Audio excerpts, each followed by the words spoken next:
medida que nós nos aproximamos de Deus, inevitavelmente nós nos aproximamos das pessoas. Não há vida de fé que não considere a vida em comunidade. Se a gente olhar para a narrativa bíblica, para aquilo que Jesus nos ensina, não tem como separar fé cristã de comunidade cristã. Eu sei que isso é um grande desafio para nós, seja pelas experiências que você tem, seja pela compreensão que hoje a sociedade tem em relação à igreja. Eu digo isso porque é muito comum nós termos que explicar para as pessoas o que nós somos, para que elas possam de fato entender. Quando eu entro num Uber, e o Uber me busca na igreja, ele sempre pergunta: o que é aqui? Uma igreja. A fisionomia que as pessoas têm de uma comunidade é muito diferente daquilo que nós vivemos em comunidade. Há um certo preconceito, talvez muito desse preconceito tenha até seus motivos e as suas razões, pelo ambiente virtual, pelo período que nós estamos vivendo nos últimos anos aqui no nosso país. E aí eu tenho que gastar um tempo falando para ele o que nós não somos, para que ele entenda o que nós somos. Interessante isso. Eu tenho que dizer para ele que eu sou um pastor, não daquilo que ele compreende como pastor, para que ele compreenda aquilo que eu faço.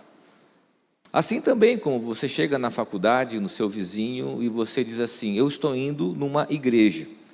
A fisionomia disso para a pessoa é que você é uma pessoa alienada, que você é uma pessoa manipulável, e aí você precisa dizer a ela o que nós não somos, o que nós não fazemos, para que ela possa entender o que é de fato a igreja.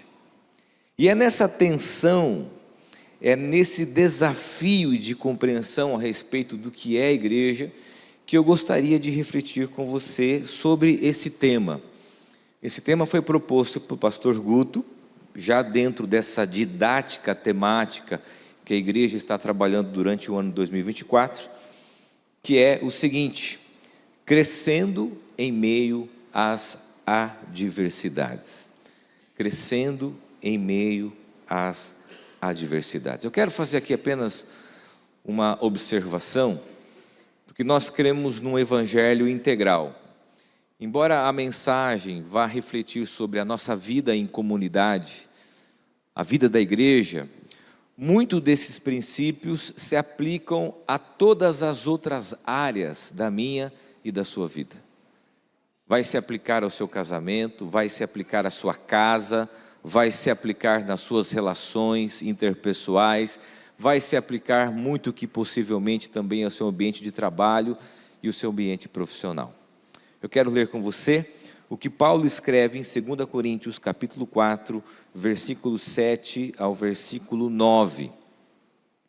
Paulo vai escrever esse texto na preocupação para que aquela comunidade possa entender o percurso da vida. E isso é algo muito importante, porque a gente vai encontrar nos textos bíblicos a consideração da realidade da vida. Embora a gente seja muito seduzido por um discurso espiritual que nos tire da realidade, nós vamos encontrar, especialmente nos textos do apóstolo Paulo, uma fé conectada à vida. Uma fé que considera a agenda da vida, que considera os percalços, o percurso, a realidade, o trajeto, o caminho.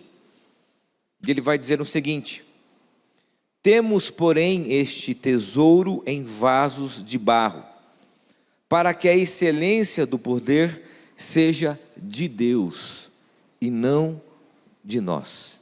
Olha como ele considera a realidade, dizendo: em tudo somos atribulados, porém não angustiados, perplexos, porém não desanimados, perseguidos, porém não desamparados, abatidos, porém não destruídos, levando sempre no corpo o morrer de Jesus, para que também a sua vida se manifeste em nosso corpo, porque nós que vivemos somos sempre entregues à morte por causa de Jesus, para que também a vida de Jesus se manifeste em nossa carne mortal, de modo que em nós opera a morte, mas em vós a vida.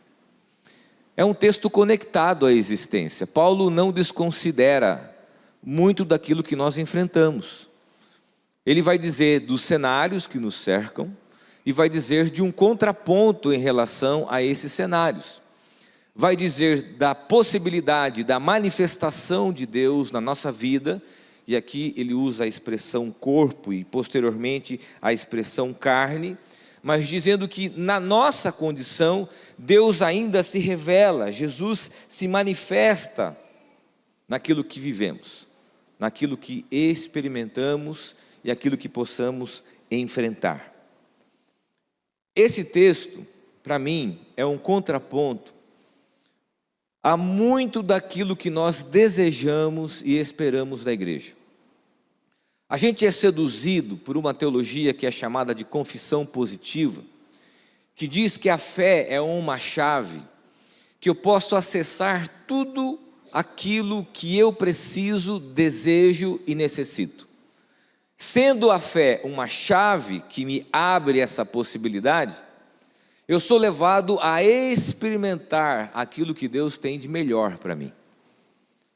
E aí a gente gosta de ouvir isso. Deus tem o melhor para você. A gente gosta de ouvir que Deus vai fazer a gente prosperar, subir de nível, que Deus vai nos levar a lugares altos, que Deus vai fazer a gente ser melhor do que nós éramos. A confissão positiva, que é hoje também compreendida pela teologia coach, é a ideia de que nós vamos sempre experimentar aquilo que tem de melhor, partindo da nossa própria capacidade. Mas Paulo está fazendo aqui um contraponto, ele está dizendo, olha, a gente vai ter circunstâncias, experiências ao nosso redor, difíceis, de adversidades, e que o contraponto que ele coloca, e aqui nós vamos encontrar a expressão porém, uma contração, é que nós temos uma reação e uma experiência diferente do que essas adversidades nos propõem. Preste bem atenção, não há uma isenção dos problemas, não há uma desconexão, uma alienação da vida, há uma maneira de se viver as adversidades. Quando eu olho para esse texto, eu também tenho que considerar o contexto que nós vivemos, até para aprender com essa narrativa. Nós temos alguns problemas para a gente enfrentar essa realidade que o apóstolo Paulo está nos colocando. Primeiro, nós vivemos uma cultura de narrativas e de idealização. Nós estamos inseridos numa sociedade que estimula a uma vida individualista e narcisista. Hoje as pessoas, elas não querem tão somente serem bem-sucedidas, elas querem ser admiradas. A gente quer que as pessoas olhem para nós e admirem a nossa vida. Eu gosto de dizer que antigamente era muito comum nós ouvirmos pastores, líderes, expressando o seguinte: hoje é mais importante ter do que ser. Quase que uma reflexão filosófica, né?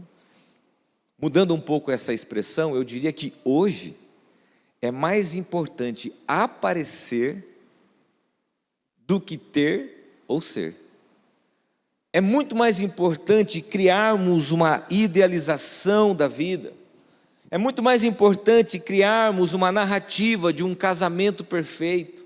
É muito mais importante criarmos a narrativa de um ministério bem-sucedido, de uma imagem a ser admirada, do que propriamente sermos de fato essas pessoas.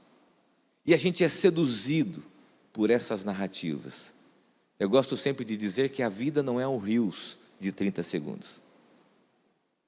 Ainda que a gente consiga manipular as nossas férias, ainda que a gente consiga manipular as nossas experiências do cotidiano, para que a gente coloque uma trilha sonora e as pessoas olhem para nós e admirem aquilo que nós fazemos, a vida, de forma real, não é assim. E aqui a gente encontra um descompasso, porque nós nos frustramos. Nós nos frustramos com tudo aquilo que é imperfeito. E o que é a igreja? O local de pessoas imperfeitas. E isso atrapalha a narrativa de uma cultura que quer tudo perfeito, que quer tudo da forma que nós idealizamos. A gente idealiza as coisas. Uma das experiências que eu tenho percebido, que mostra muito dessa idealização, é que tudo que nós fazemos é pensado na virtualização e na exteriorização das coisas. Casamento é um desses exemplos. É muito mais importante hoje se registrar a cerimônia, o making off, a entrada, os takes, tudo é feito para que se crie a narrativa. Algum tempo atrás estava fazendo um casamento, no final do casamento, primeiro que tem umas coisas interessantes, né? Porque a gente celebrava casamento, ficava ali, esperando a noiva. Hoje os fotógrafos, cinegrafistas falam: pastor, sai, só entra na hora, senão atrapalha a foto. Eu falei: ok, beleza. Eu achava que era por causa da minha testa, que podia refletir luz, mas não era. Sai, volta para o casamento. Estava ali impetrando a bênção, o casal ajoelhado numa peça litúrgica chamada genuflexório.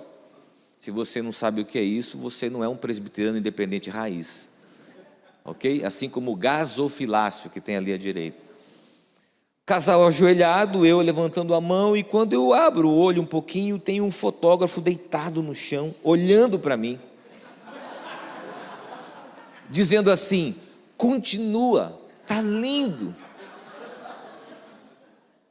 E eu fico pensando que nós abraçamos essa ideia das narrativas e da idealização da vida, dos filtros. E aí, quando a gente vai viver num espaço onde não é idealizado, porque a igreja não é um local de idealização, a igreja é um local de histórias reais.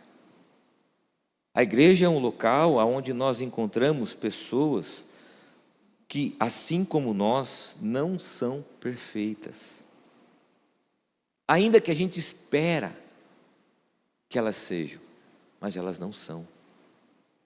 Há um segundo problema. Falei da cultura de narrativas e da idealização. Há o problema da cultura de consumo e de desejos.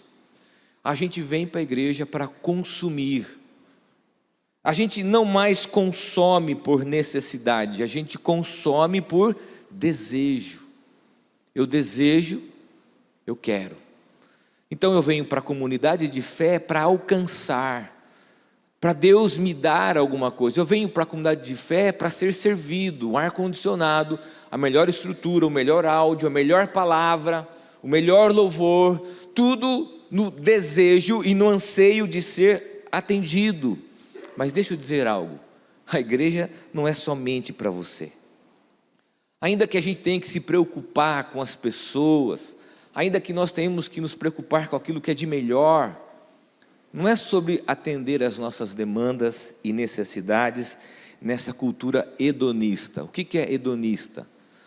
É tudo que gira em torno do próprio ser humano. A satisfação. Pastor, eu não gosto dessa palavra. Pastor, eu não gosto dessa dinâmica. Pastor, eu não gosto desse momento. Tudo partindo daquilo que eu quero consumir. Uma das coisas que eu percebo é que isso afeta a nossa espiritualidade. Isso afeta a maneira que nós nos relacionamos com Deus. Isso afeta as pessoas que estão à nossa volta. Eu me lembro de uma experiência que eu gosto de contar. Meu filho, quando era pequenininho, o mais velho, Theo, nós fomos assistir o filme Toy Story. Lembra? O último do filme, da trilogia, se não me engano, não sei se foram 3 ou 4. E nós saímos do cinema assim impactado, porque o último filme é uma coisa mais linda, os olhos marejados. Saímos e no percurso do shopping ele chega e diz assim: pai, eu queria um Woody molinho. Ai, que legal, igual do filme, pai. Ai, que legal, eu queria um Woody molinho. Quando a gente passou na ReHap, o Woody molinho custava um rim direito. Um rim direito. Então, aquela coisa de disfarçar. Não, então, a minha esposa, ela sempre tem aquela opção de achar um similar, né? Encontrou um Woody molinho de plástico duro. Deu para ele, mas não é esse, a gente aperta a barriguinha, ele não tem a cordinha, não fala som, e o Woody molinho era assim, parecia o Jaspion, duro assim. Ele queria o Woody molinho. E a gente sempre teve o hábito, quando eles eram pequenininhos, da gente orar com eles para dormir. A Aline foi se ajoelhar ali com ele para orar, ela orou, chegou a vez dele, ele disse: papai do céu, me dá um Woody molinho. Aquilo sensibilizou nosso coração. A Aline chegou no quarto e falou: amor, você não sabe, o Theo acabou de orar pedindo o Woody molinho. Mas está muito caro. Não, eu sei disso, mas só para avisar você, tentando sensibilizar. Outro dia, fomos orar, a minha escala, com o Theo: papai do céu, me dá um Woody molinho. Aí o coração começa a amolecer. Outro dia, papai do céu, me dá um Woody molinho, até a história transbordar para os familiares. Minha sogra, minhas irmãs, minha mãe. E de repente, quando eu comecei a perceber, estava sendo feito um crowdfunding, uma arrecadação, uma ação entre os familiares. A minha mãe: eu dou tanto, imagina, ele está pedindo, olha que bonitinho. Minha sogra: eu dou tanto. As minhas irmãs: eu dou tanto. Mas é muito caro. Não, a gente vai fazer. E de repente eu tinha os recursos para comprar o Woody molinho. E ele continuava orando pelo Woody molinho. Pegamos então o dinheiro, eu e a minha esposa, fomos lá na ReHap com muita dor no coração, compramos o Woody molinho. E aí aquela reação, né? Porque hoje essa expectativa, né? A gente confunde muito afeto com coisas, com objeto, com presente. Então a família toda queria que filmasse a reação dele. Minha sogra, minha mãe: filma, narrativa, filma. Quando ele abre a caixa, ele pega o Woody, uma coisa mais linda. E aí você fala assim: tá vendo? Não é tão caro assim. Pensando bem, olha a alegria dele, né? É para isso que a gente trabalha tanto. E ele saiu correndo pela casa, ele abraçava, puxava a cordinha, perfeito o Woody molinho. E a expectativa dos avós era: como seria a oração dele naquele dia? E aí minha sogra: filma. Minha mulher: não, mas como é de filmar o momento da oração? Não, a gente quer saber como vai ser a oração dele. E ele com aquilo que ele tanto desejava. Nós chegamos na cama, eu e a Aline, nós nos ajoelhamos, ele abraçado com o Woody molinho, na expectativa, e ele diz assim: papai do céu, me dá um Buzz Lightyear.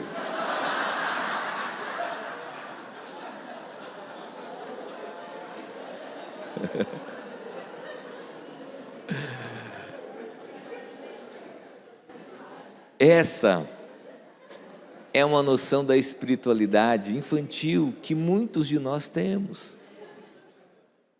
Ele viu tudo se movendo, orando, Deus respondendo, orando, Deus movendo pessoas. É a cultura que a gente vive, achando que Deus vai fazer com que amanhã as suas vendas explodam, que você troque de carro, que você troque de casa, que você mude de status social. Mas, queridos, a vida de fé não é sobre isso. E eu tenho encontrado muitas pessoas frustradas, decepcionadas, porque idealizam, esperam e têm uma visão distorcida do que é evangelho. A vida real de uma comunidade e seus desafios desconstroem esses padrões da cultura. E aí nós aprendemos 3 considerações nesse texto. A primeira delas: especialmente quando nós encontramos pessoas como nós, diante das falhas e erros, graça.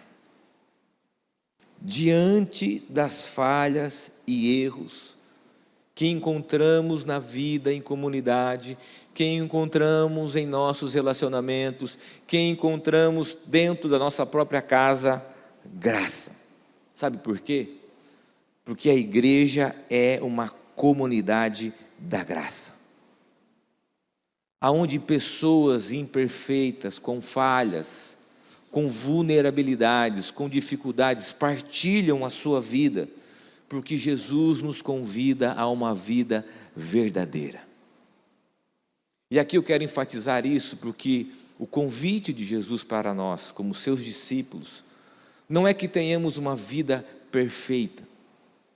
Quem faz esse convite é a religiosidade. Mas a graça de Jesus nos convida a uma vida verdadeira, sem máscaras, sem filtros, sem idealizações. Porque quando idealizamos e enfrentamos os defeitos dos outros, as manias, os comportamentos, as atitudes, a gente se decepciona, porque a gente espera que a igreja seja um local de pessoas perfeitas. Mas não é. Pessoas falhas, pessoas limitadas, com suas histórias, com suas limitações, com seus pecados, com seus vícios, com seus hábitos, como eu e como você. E qual é o diferencial da comunidade? A graça, o amor constrangedor de Deus por mim e por você.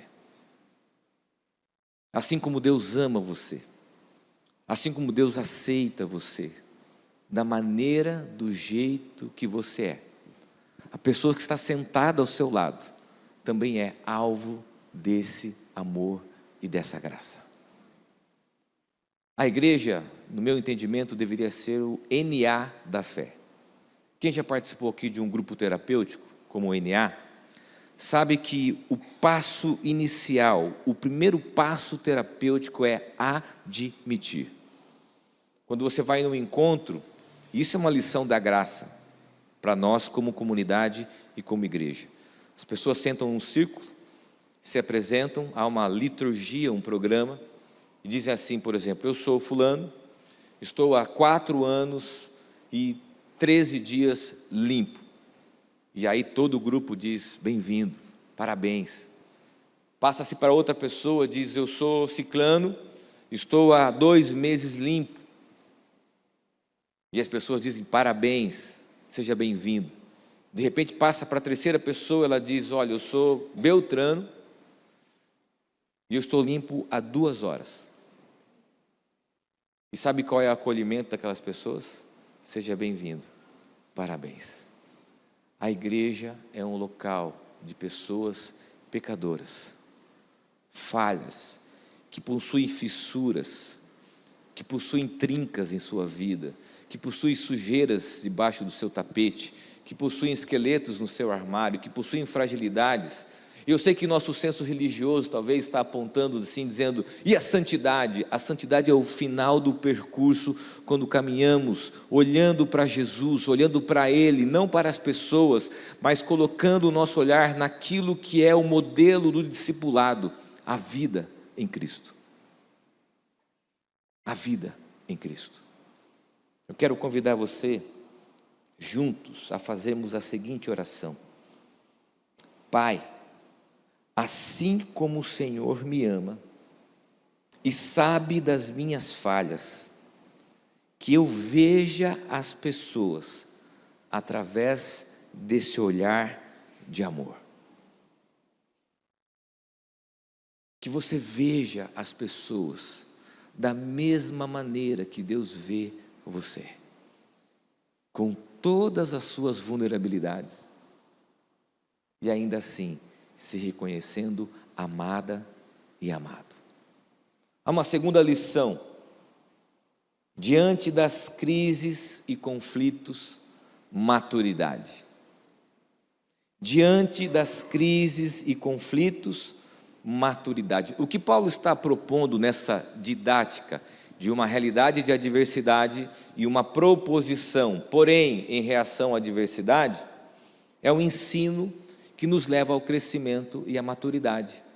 O que eu percebo como pastor de uma comunidade local e pastor de uma denominação histórica, é que a gente encontra muitas pessoas que têm muitos anos de comunidade, mas que nunca cresceram, nunca amadureceram com as situações que a própria igreja nos coloca.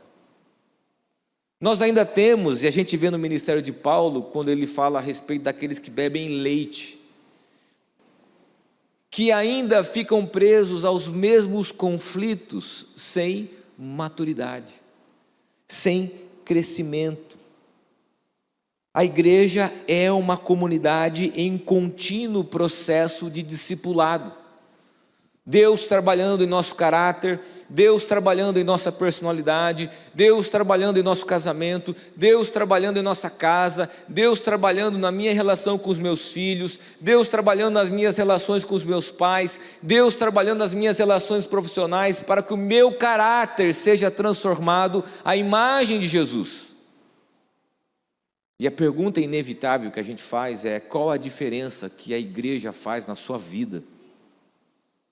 Nós vamos sair daqui alguns minutos, você vai descer aquela escada, sendo o mesmo pai, a mesma mãe, a mesma pessoa, ou a cada encontro comunitário, a cada celebração dentro de uma comunidade de fé, de uma participação de um pequeno grupo, de uma atividade como essa de mobilização, como foi feita ontem, a nossa vida é impactada para crescermos e amadurecermos, e não ficarmos reféns de uma infantilidade, dizendo assim: na minha época as coisas aconteciam dessa forma, porque eu gosto dessa maneira, porque é desse jeito. E aqui eu quero ser muito sincero, e eu vou dizer algo com muita responsabilidade. Se você ficar chateado comigo, procura o Guto. Eu nasci dentro de um lar presbiteriano, dentro de um contexto histórico. Nos nossos encontros familiares, a pauta era a igreja, coral, os hinos, as músicas, os pastores. Eu cresci dentro desses contextos. O almoço de domingo, a pauta era a igreja. E eu cresci percebendo que muitas vezes nós nos apegamos a uma estrutura, a uma linguagem eclesiástica, ao ponto de que essa convicção ela é tão forte que nós negociamos, inclusive, os nossos filhos. Vou explicar. Aonde estão os nossos filhos? Saíram por discussões lá atrás, aonde nós não abrimos mão da nossa opinião ou do nosso gosto pessoal. E hoje eu encontro, rodando pelo país, no contexto da nossa denominação, pais que chegam dizendo assim: pastor, o que eu posso fazer para o meu filho se reconectar? Na minha mente eu penso, o que foi feito para que ele se desconectasse? Nós não abrimos mão daquilo que eu gosto pessoalmente, e hoje pagamos um preço, de uma cultura que é heterogênea e não é mais homogênea como na nossa época, e por gosto pessoal, e a gente abraça as coisas, e ao invés de falar do que eu gosto, a gente fala, é isso que é o certo. E a gente deveria ter coragem de dizer o seguinte: olha, eu gosto disso, mas a gente não quer, a gente fala assim, esse é o certo, para referendar aquilo que nós gostamos. Mas a pergunta é: qual foi o preço disso? Qual foi o preço de muitas discussões do passado, que afastaram dezenas e centenas de pessoas que não estão aqui hoje? Aonde estão os nossos filhos? A pergunta não é tão somente se nós temos uma identidade presbiteriana reformada. Claro que essa pergunta é importante, mas a pergunta primária e fundamental para a nossa vida é: aonde estão os nossos filhos? Nós precisamos amadurecer e crescer diante das crises e dos conflitos. O Frank Viola vai dizer que a vida cristã não é sobre você ou eu, é sobre nós. E isso é igreja. Isso é igreja. Um dos exercícios que eu faço, embora seja pastor de uma igreja nova, com muitos jovens, casais, é o exercício que eu tenho hoje com a minha esposa de lidarmos com os nossos 3 filhos adolescentes. Aliás, quem quiser se juntar a mim e criar um grupo terapêutico de pais de adolescentes, por favor, vamos nos juntar, nos abraçar e chorarmos juntos ali na saída da igreja. Eu tenho um filho de 17 anos, temos um filho, eu e a Aline, temos um filho de 15 e um de 13. Quando a gente viaja, a gente gosta sempre de pegar a estrada e eles começam a crescer, eles começam a ter a opinião deles. Então, sempre fui eu que decidia as músicas que eu ouvia no carro. Spotify, meu playlist, o meu setlist. Até que eles começam a crescer, gostar das coisas. E aí a minha esposa fala, temos que fazer um rodízio. Eu falei, não tem rodízio, quem paga aqui sou eu estou dirigindo, não tem rodízio. A minha esposa disse, mas se você não fizer isso, eles vão colocar fones de ouvido e vamos só nós dois interagindo a estrada toda. E aí ela teve uma sábia ideia de dizer o seguinte, 20 minutos para cada um. Não, 20 é pouco, 30 minutos para cada um. Você sabe que você viajar durante horas, escutando 1h30, às vezes, de música do que você não gosta. Mas se a gente não abre mão, nós não interagimos. Se a gente não abre mão, nós não nos conectamos. E é isso que tem acontecido na vida das nossas comunidades, porque nós perdemos a percepção do crescimento, de crescermos, amadureça, cresça. E isso não tem a ver com a idade, isso tem a ver com a percepção e o discernimento diante das adversidades. Maturidade, sabe o que é maturidade? É olharmos para um problema, para uma situação e dizer o seguinte, a minha opção é crescer e não me amargar. A minha opção é aprender e não me tornar uma pessoa ressentida. A minha opção é olhar para a crise e dizer o seguinte, qual é a melhor saída? Aonde nós encontramos paz, ao invés de dizer eu estou certo e não abro mão da minha convicção. Maturidade é o processo de crescimento que nos leva a experimentar o que de fato é o discipulado. Terceira e última consideração. Diante das adversidades, testemunho. Olha o destaque do texto, a gente aprende no seminário que há uma expressão chamada eixo semântico, a semântica, a semente. Aqui a gente vai encontrar no versículo 11, porque nós que vivemos somos sempre entregues à morte por causa de Jesus, para que também a vida de Jesus se manifeste em nossa carne. Aqui está a semente do texto, a manifestação de Jesus na nossa vida.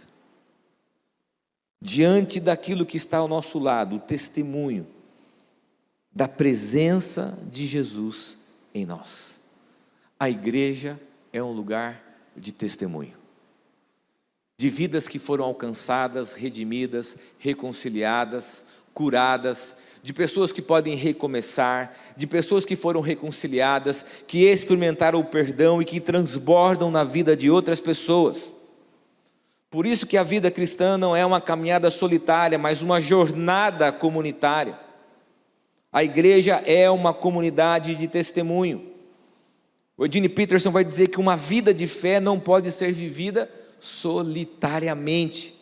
Pelo contrário, ela deve transbordar na vida dos outros. E quando Jesus está entre nós, e quando Ele se manifesta na comunidade, vidas são transformadas. Nós plantamos uma igreja em Sorocaba, eu e a minha esposa Aline, e quando a gente começou essa comunidade, e eu quero mostrar minha família para vocês, vai mostrar aqui, olha só que lindos, né? Minha esposa especialmente, né? Deus foi bom com a gente, né, Guto? Deus foi gracioso, né? O pastor Messias sempre brincava muito com a gente. Quando comecei a namorar com a Aline, ele falou assim, cara, você vai precisar se esforçar. Eu falei, por quê? Vou ter que trabalhar? Por causa... Ele falou, não, porque a sua esposa é muito bonita, você vai ter que se esforçar, né? Então, a Aline, que está aqui comigo, Eu tenho o meu filho, nós temos o nosso filho mais velho, o Theo, 17 anos, um menino que tem um coração de Jesus, apaixonado, conectado à comunidade, está sonhando em ser jogador de futebol, aí está jogando num clube também. Temos o Enzoca, que é o nosso filho do meio, alguns de vocês conhecem. O Enzo é portador de uma síndrome rara, chamada Arnold Chiari. O pessoal dos Vencedores está aqui, o Alexandre participou com a gente na pandemia de uma live solidária, né? O Marcos também conhece um pouco dessa história. Ele tem um testemunho muito bonito, você pode depois procurar na internet, você vai saber um pouco da nossa história com o Enzoca. Nós temos uma UTI em casa, uma home care. A gente está aqui porque temos o suporte da família, para a gente viajar junto, sempre fica alguém lá. Meu irmão está lá com ele, também com os meus outros 2 filhos. O Enzoca nasceu em 2008, tem 15 anos, e quando o juiz ia apitar o final do jogo, guia de vasectomia no porta-luvas do carro, veio o Luca, que a gente chama de pirulito, também está se dedicando à carreira de futebol. Agora, um detalhe importante, todos são paulinos, ok? Acho que é uma afirmação importante. Essa é a nossa família. E é interessante porque cada um nasceu num período da nossa comunidade. O Theo nasceu dia 5 de janeiro de 2007. Dia 28 de janeiro, nós começamos a atividade na nossa casa. O Enzo, em 2008, numa fase mais importante, eu quero contar um pouco sobre essa história. Eu estava indo viajar, participar de um evento, falar no evento, marcamos o ultrassom, um ultrassom de rotina, entramos na sala de ultrassom, eu com o Theo no colo. A Aline ia sair do ultrassom, 15 para as 7 da manhã, a gente iria, cada um para as suas atividades, quando a gente descobriu, no primeiro exame, que ele tinha um problema, que a gestação tinha alguns sinais de que ele viria com algum tipo de deficiência. Desse exame vieram outros exames, dessa médica vieram outros médicos, e assim foi, assim foi, assim foi. O Enzo nasceu dia 25 de agosto, 2008, um dia do soldado, uma segunda-feira, 7h18 da manhã, e ali nós começamos uma jornada da vida. A expectativa de vida dele é que ele viveria apenas 15 dias. No 15º dia, eu e a minha esposa fomos até o consultório do Dr. Sérgio Cavalheiro. Ele chegou no 15º dia, e agora? Ele disse, agora, um dia de cada vez. E nós vivemos assim, há dias e dias e dias, 5.408 dias aproximadamente, contando um dia de cada vez. Mas nessa época, eu procurei líderes, pastores, para dizer o seguinte, nós estamos começando uma comunidade, ela está começando a crescer, e nós vamos ter que dedicar um tempo ao nosso filho. A gente vai precisar de cirurgias. O Enzo já fez mais de 11 cirurgias. Ele nasceu, no dia que ele nasceu, ele fez uma cirurgia, uma semana depois fez uma cirurgia, 30 dias depois a 3ª cirurgia. E o prognóstico é que nós teríamos uma agenda tomada por essa preocupação. Então eu procurei pastores amigos que nos aconselharam a nos afastarmos do projeto. E isso foi um conselho saudável, que talvez hoje eu faria a mesma coisa. Terminamos um encontro, num auditório que nós estávamos reunidos, o grupo base, as pessoas. Chamei o grupo na sala, numa cozinha, na verdade, que a gente tinha adaptada, no auditório. Nos reunimos e a gente começou a contar para eles o que havia acontecido. E comunicamos a nossa decisão de nos afastarmos do projeto. Aquele silêncio, as pessoas chorando. Um deles levanta a mão e fala, pastor, não, nós não vamos deixar. A outra levanta a mão e fala, pastor, não, nós vamos passar isso juntos. Se tiver que fechar a porta da nossa comunidade, se for preciso fazer uma pausa, nós vamos fazer, mas nós vamos fazer isso juntos. E eles nos abraçaram, pediram que a gente se ajoelhasse, eles estenderam a mão sobre nós e oraram sobre nós. Naquele dia, um dos líderes da nossa comunidade disse, o Enzo vai ser o filho da nossa comunidade. Queridos, nós ficamos no hospital 1 ano e meio. Nós passamos 2 finais de ano, 2 celebrações de Natal, um ano novo. Sabe quem estavam com a gente lá? A igreja. No estacionamento, nos corredores. Eles levavam marmita para a gente, buscavam a gente em São Paulo e traziam, buscavam minha esposa, nunca nos deixaram sozinhos. A igreja cresceu? Não cresceu. A igreja teve atividades, programações, durante um ano não. Mas sabe o que a igreja teve? Uma mobilização tão grande, porque a gente precisava levantar 62 mil reais em 25 dias. Esse grupo mobilizou um tanto de gente, passava uma madrugada batendo bife para fazer a parmegiana, feijoada, vendendo mais de 450 feijoadas. E eles falavam assim: pastor, é isso que é comunidade. É isso que é igreja, quando a gente partilha as nossas vulnerabilidades, a nossa dor, ao ponto de que nós somos abraçados e acolhidos para viver o que de fato é a fé cristã. Nós nunca estivemos um dia sozinhos, até hoje. Até hoje. A nossa comunidade cuida do nosso filho, ama o nosso filho, de todas as formas e maneiras. Desse movimento, muitas pessoas chegaram. Muitas pessoas se conectaram, foram chegando à nossa igreja. E a nossa igreja hoje tem essa vocação, através do trabalho da Aline, que também conecta outras famílias. Nós fazemos ações para abençoar outras casas, porque a comunidade entende a sua vocação. Eu quero terminar dizendo para você: a igreja não é um local de pessoas perfeitas. E aqui o convite para nós é o seguinte: eu vou fazer essa oração. Pai, que diante dos problemas, lutas e crises, conflitos, que eu amadureça ao invés de amargar o meu coração. Pai, que a minha vida seja um testemunho e que as minhas palavras se encontrem com as minhas atitudes. Feche teus olhos. Graça, maturidade e testemunho. Você é amado, amada. E que você olhe as pessoas através desse olhar de amor de Jesus. Que você amadureça. Que você pare de ser um menino, uma menina na fé. Que você pare de fazer birra. E cresça olhando para Jesus.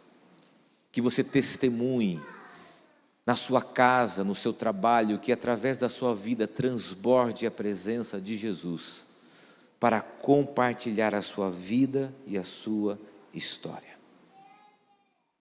Senhor, que essa palavra venha ao nosso coração,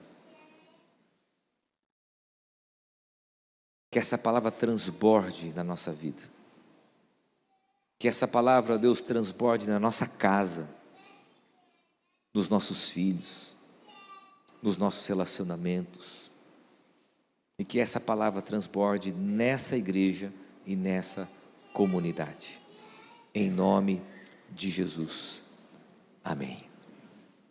Meninos,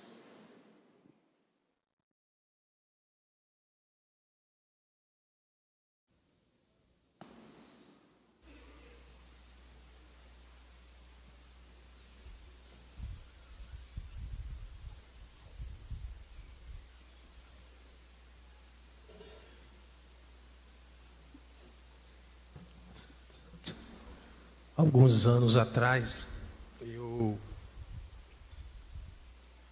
morava na Praia Grande, por causa do trabalho da minha esposa, e eu fui para lá sem emprego. Aí surgiu um concurso numa prefeitura lá em Itanhaém, e eu fui dar aula de música para deficientes com síndrome de Down, deficiência intelectual e outras síndromes.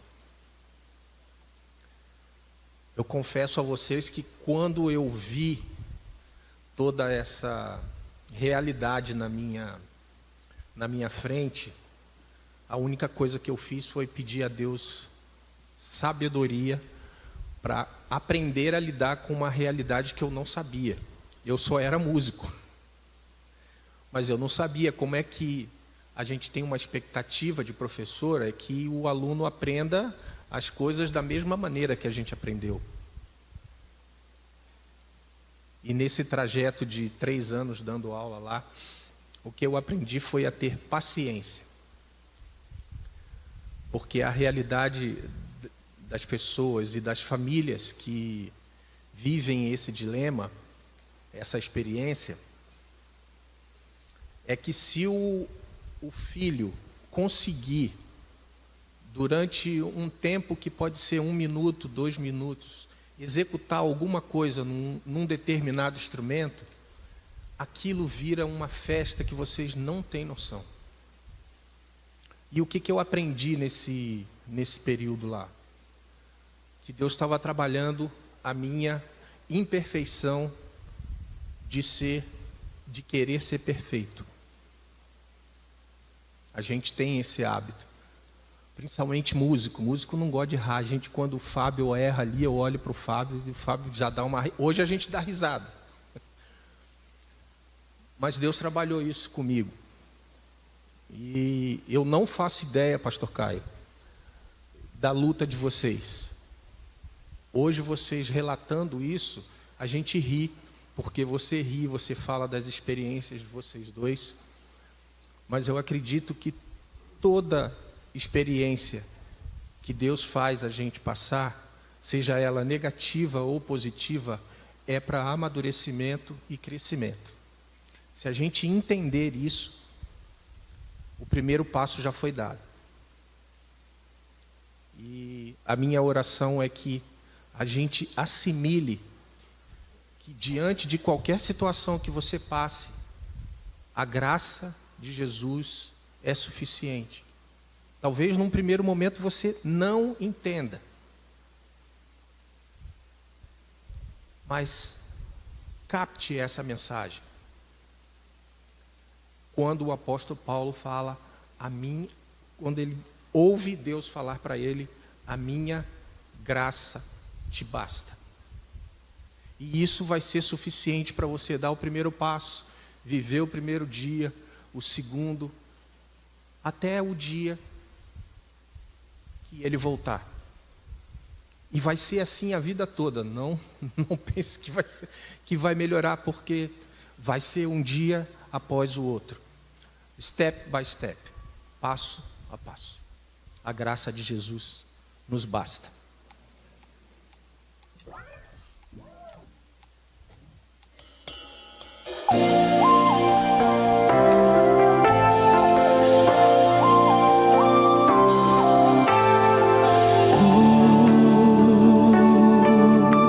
É tua graça que liberta, é tua graça que me cura, é tua graça que sustenta a minha vida.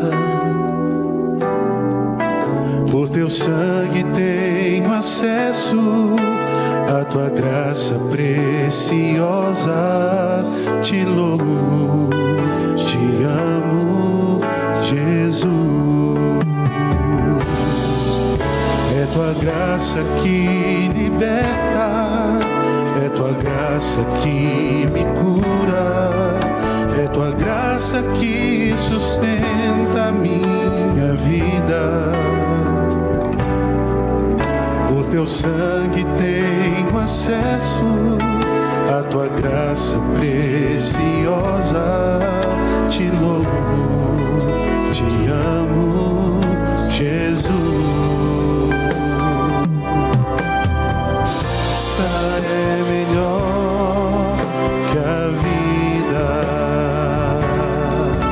tua graça é o que me basta. Favor imerecido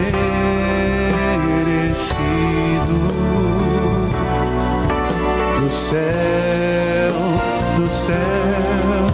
pra mim. É tua graça que liberta, é tua graça que me cura, é tua graça que sustenta a minha vida. Por teu sangue tenho acesso à tua graça preciosa. Te louvo, te amo, Jesus. Tua graça é melhor que a vida. Tua graça é o que me basta. Favor imerecido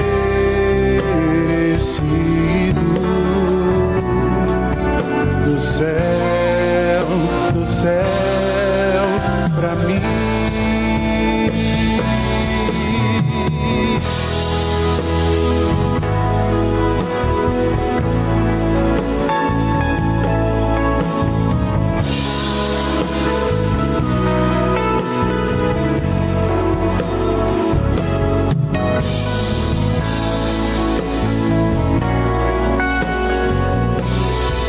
Cante comigo.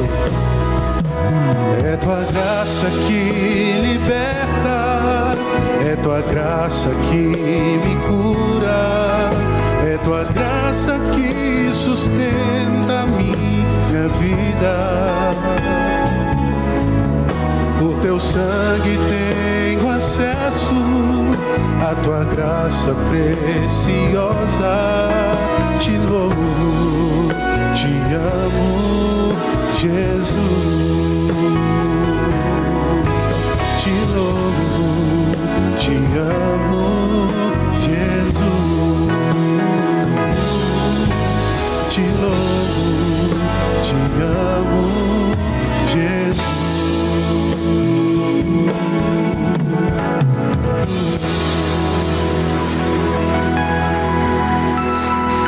Glória a Deus. Louvado seja o nosso Deus, amém? Pela sua palavra, pelo louvor. Irmãos, apenas alguns avisos. Nós estaremos continuando, celebrando a Deus, finalizando hoje à noite, às 19 horas, o término da celebração dos 93 anos de existência e de história da nossa igreja, amém? Então venha no culto à noite. Não será o pastor Caio, mas será o pastor Ricardo Bruder. Desde já, Caio, Eline, Deus abençoe vocês. Obrigado pela presença de vocês. Que Deus guarde a saída e a entrada de vocês desde agora e para sempre. Que Deus cubra a vida de vocês com o sangue dele e dê ordem aos teus anjos ao respeito de vocês. Amém? Que eles vão almoçar com a gente e já vão embora. Então, volte sempre, vocês. Irmãos, eu quero me redimir aqui com as mulheres. Elas falaram que não foram convidadas para fazer nada, né? Não é verdade? Mas elas estavam fazendo alguma coisa nos bastidores. Algumas mulheres aqui trabalharam para aquilo que vocês verão no final deste culto. Ao descer aquela escada, vocês receberão uma surpresa. Com muito custo, empenho, esforço, elas fizeram isso para vocês. Então, não tumultuem, pelo amor de Deus. Cada um pega o seu dessa escada e dá espaço. Pega e vai embora.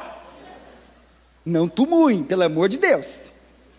Mas é uma surpresa, as mulheres fizeram. Eu posso falar do que vocês fizeram? Não, mas elas fizeram aquilo lá e demoraram pelo menos aí uns 3 dias, 4 dias.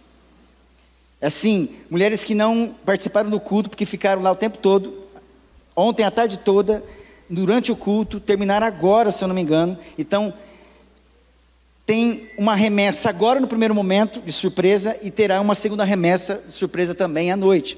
Agora, se você quiser vir à noite também para comer essa segunda remessa, e comer, já falei que é de comer. Não é de comer, não é de comer, não é de comer. Agora já foi, porcaria. Enfim, aí você tem que vir no culto. Mas, então fica o convite, traga alguém, porque nós finalizaremos esse momento glorioso, amém, irmãos? Irmãos, eu queria que você ficasse em pé.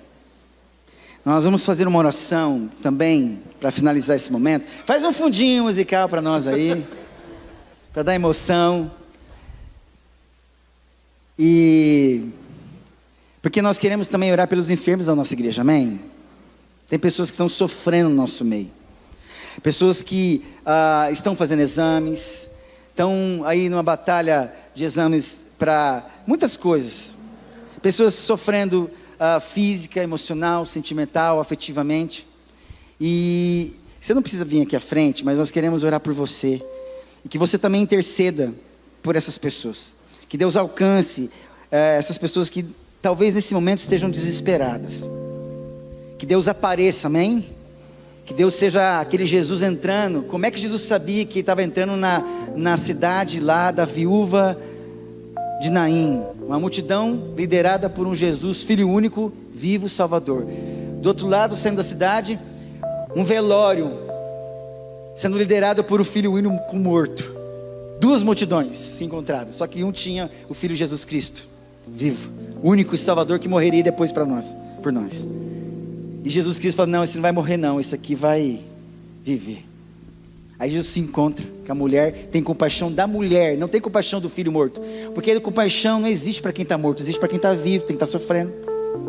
Então ele tem compaixão da mulher. Depois ele vai lá, toca no esquife e pede para a criança levantar.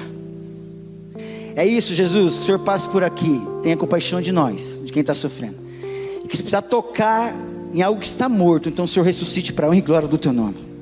Pai bendito, está aqui a nossa igreja, a nossa comunidade, que precisa aprender, Pai, a viver debaixo da graça do Senhor, que precisa, Pai, sim, viver essa maturidade e permitir esse crescimento, Pai, de conhecimento do Filho de Deus, Jesus Cristo, e também, Pai, gerando o testemunho, o acontecer novamente, porque sempre estamos ligados a Ti, Deus, através da Tua graça, Deus.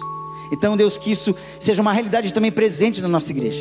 Pai, oramos em específico agora pelos enfermos da nossa igreja, pessoas que estão sofrendo, Deus, por notícias que não foram agradáveis. Então, Deus, seja o Senhor o ânimo, a alegria, a presença confortadora e consoladora. E que a igreja aqui, Pai, possa interceder assim como a igreja lá em Atos intercedeu por Pedro, Deus. E que de alguma forma, Pai, os portões foram abertos. Então, Deus, que o Senhor também de forma poderosa, Deus, possa agir no corpo, no físico dessa pessoa agora, em nome do Senhor Jesus. Toca mesmo, Deus, e muda o quadro do organismo, do cenário do organismo. Porque a Tua palavra é poderosa, viva e eficaz, mais cortante do que qualquer outra espada afiada de 2 gumes, ao ponto, Pai, de separar alma e espírito, emoções e espiritual, juntas e medulas, o físico. Uma palavra viva que é cirúrgica, Pai, pode entrar e tocar nesse ambiente, Pai, mudando o cenário e apta para discernir os pensamentos e os propósitos do coração. Nós oramos, Deus, certo de que o Senhor está ouvindo as nossas orações. Nós oramos em nome de Jesus, no poder do Espírito Santo, e o Pai sabe disso. Então, Deus, envia esse anjo poderoso, a Tua presença poderosa, ilumina, cura, salva, faça milagres, Deus, se o Senhor quiser, porque é a Tua vontade sobretudo. Então, Deus, nós estamos aqui pedindo como igreja, Deus, se manifeste nessas casas agora em nome do Senhor Jesus. Pessoas que estão precisando do amparo, do abraço, do carinho, da Tua presença. Nós estamos aqui, Deus, para Te devolver toda a honra, toda a glória deste culto, em nome do Senhor Jesus. Povo de Deus, receber a bênção do Senhor. Que o Senhor vos abençoe e vos guarde. Que o Senhor faça resplandecer o seu rosto sobre vós e tenha misericórdia de vós. Que o Senhor sobre vós levante o seu rosto e vos dê a paz. E que a graça do nosso Senhor e Salvador Jesus Cristo, a comunhão do Espírito Santo e o amor de Deus e Pai esteja com você hoje, até a volta do nosso Senhor e Salvador Jesus Cristo. Amém e amém. Dê um abraço no seu irmão em nome de Jesus.